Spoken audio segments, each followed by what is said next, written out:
Hollywood సినిమాలు బాగా చూసే వాళ్ళకి 2003లో విల్ స్మిత్ నటించిన హాలీవుడ్ సినిమా ఒకటి గుర్తుండే ఉంటుంది. దాని పేరు బ్రూస్ ఆల్మైటీ. ఇందులో హీరోకి దేవుడు కనిపిస్తాడు, ఫ్రెండ్ అవుతాడు, అతనితో ఆడతాడు, పాడతాడు.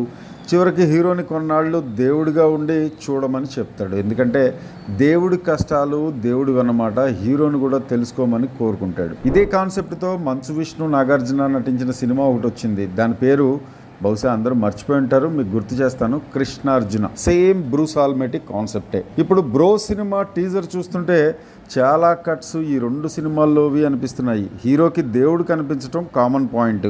తర్వాత సినిమా స్క్రీన్ ప్లేలో ఏం చేశారనేది చూడాలి. ఇందులో పవర్ స్టార్ పవన్ కళ్యాణ్ రెండోసారి, అంటే సినిమాల్లో మొదటిసారి గోపాల, ఇది రెండోసారి గాడ్లా కనిపిస్తూ ఇలా కూడా గాడ్ మనతో ఫ్రెండ్లీగా ఉంటాడేమో అనిపించేలా ఉన్నాడు. సాయి ధరమ్ తన ఇన్నోసెంట్ ఫేస్ యాక్టింగ్తో బాగానే ఆకట్టుకున్నాడు.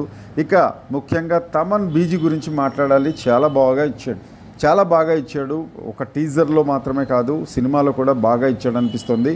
అలాగే పవర్ లేదా అని సాయి ధరమ్ అవ్వగానే పవర్ స్టార్ రావడం టీజర్కి హైలైట్గా. నవీన్ నూలి ఎడిటింగ్ బాగా చేశాడు. యాక్సెంట్ ఇవ్వడంలో పవన్ని మించిన తెలుగు యాస భాష ఎవరికి రాదు.